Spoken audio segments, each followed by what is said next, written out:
He put his arm round her and drew her nearer, recollecting the chapter on Principles of Embracing. She nestled close to him. It was as if they had thrown off 20 years and were back in the bridal chamber. He said, "Why don't you buy flowers regularly? I see that you don't care for them nowadays. I am an old woman, flowers and such things." "But this old man likes to see some flowers in this old lady's hair," he said. They laughed and felt very happy. And then she asked at the correct moment, "What is that bundle you brought with you?" "Oh, that? You wish to see it?" Yes, of course," she said, quite thrilled at the prospect. He got up, opened his trunk and brought out the packet wrapped in silverware. He slowly opened the wrapping and took out the manuscript. At the sight of it, her face shadowed with disappointment. "What's this?" she asked. "It's a book." "Oh, I thought you had brought me a sari, some surprise gift, I thought." There was a note of disappointment in her voice. "Book. Paper," she said contemptuously. "What book is this?" "You see for yourself," he said, and gave her the packet. She turned the leaves and was horrified. "What is it all about?" "It seems to be." But she could not say anything more. "It seems to be so vulgar." No, don't say such a thing," he said. He didn't like to hear any disparaging reference to the book. "It's a scientific book. It's going to bring in a lot of money." She made a wry face and said, "How can anybody have written about all this? You men have no. What's wrong with it?" "It's something going on all over the world every moment. It's very important. People should possess correct scientific knowledge, and then all marriages will be happy." "I'm going to educate Balu in all these matters the moment he is interested." "Oh, stop that," she cried, and flung away the book. He picked it up, bent close to the lamp and started reading it aloud. It was probably too scientific for ordinary mortals.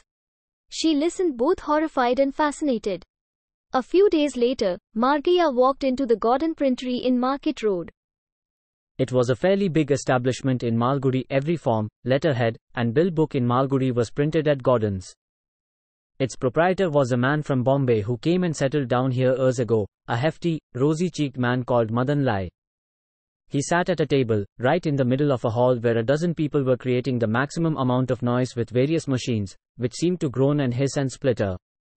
In this general uproar they sat calmly poring over proofs, and opposite his table were ranged 2 iron chairs. Margia stood at the entrance. He felt lonely and isolated and unhappy. They might sneer at him and tear up his manuscript. If the secretary and Arul Das came down at this moment to see some of their own printing. He overcame this sinking feeling immediately. Self-assurance is the most important quality to cultivate, he realized.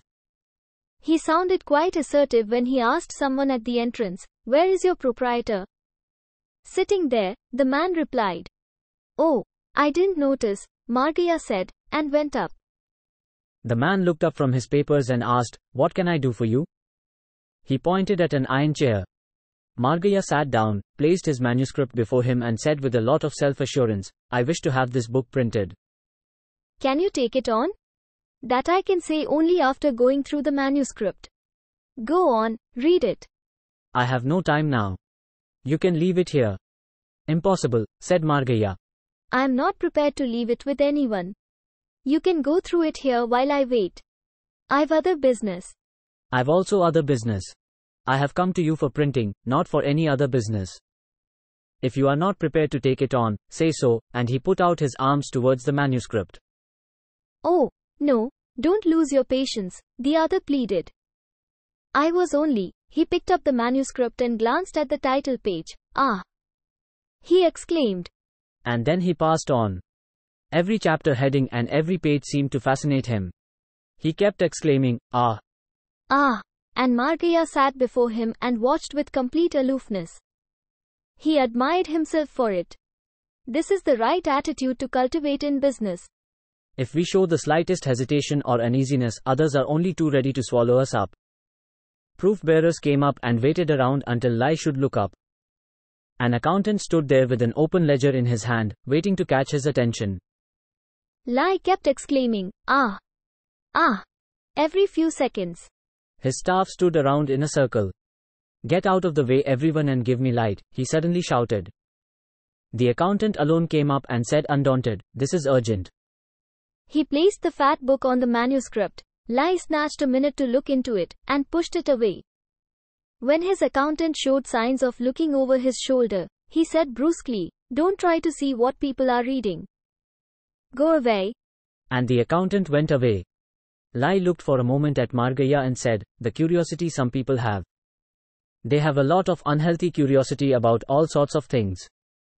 Margaya said, are you going to read through the entire manuscript?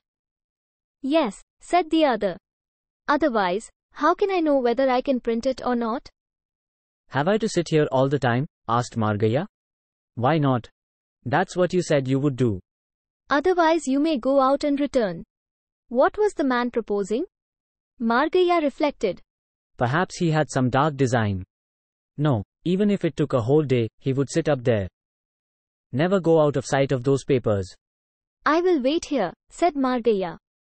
Go through it fast. Yes, the other cut in impatiently. Don't disturb me. Papers continued to come to him. Lai was indifferent. Proofs piled up on his table. Attenders waited around for approval of copy. The accountant came up again and again for his signature on a leather-bound book. Lai snapped at him and signed. And then he pushed the other papers unceremoniously off his table saying, no one is to come near me till I am through with this piece of work. This is very urgent and important. Don't you see this gentleman waiting? The machine room foreman came up presently. He hovered about, cleared his throat, and ventured to say, the school report, sir. The machine is idle. Oh, he replied, then rummaged amongst his papers, snatched a proof, and after the briefest glance at it, flung it at him. Go ahead. It was 1 o'clock in the afternoon when Lai looked up and said, I'm hungry, and yet I have not finished. Still 30 pages more. I have to go home. You wouldn't leave this with me, I suppose. No, said Margaya resolutely. How can I? Then you come along with me for lunch. Margaya felt worried. This man from the north, God knew what he ate at home, perhaps beef and pork and strange spices. How could he go and sit with him? He said bluntly, I have already had my food. That's excellent, come along with me.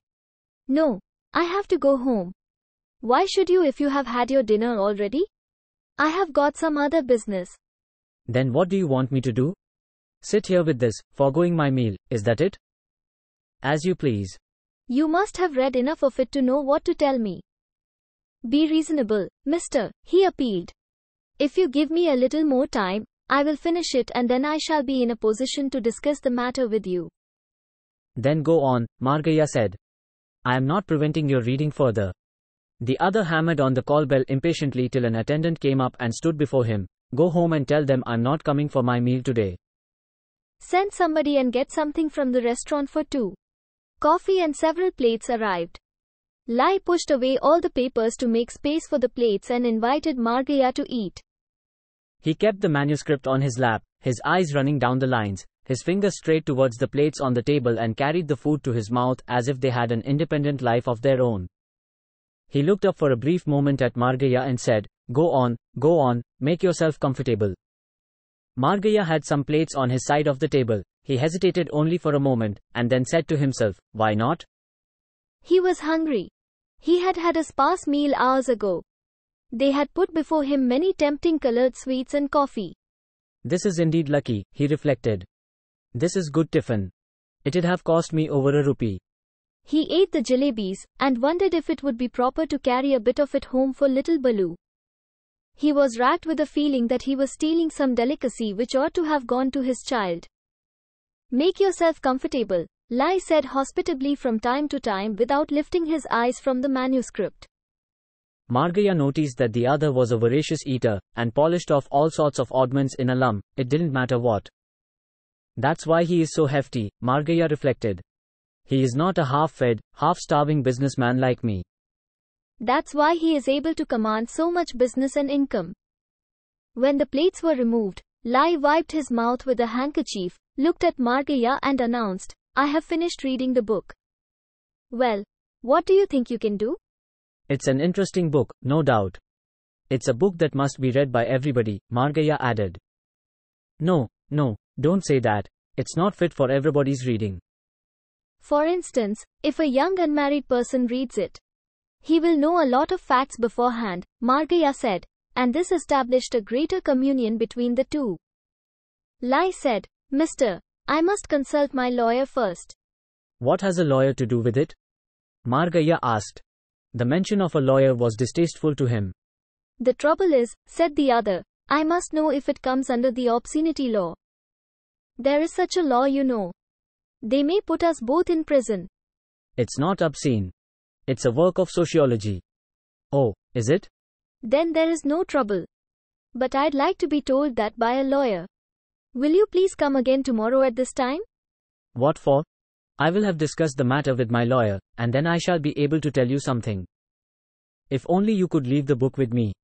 That I can't do, said Margaya, sensing another effort on the part of the printer to get at the manuscript. He added for emphasis, that I can't do, whatever may happen. Won't you come with me to the lawyer? When? Asked Margaya, with a profound air of having to consider his engagement diary. Sometime tomorrow. Margaya sat considering.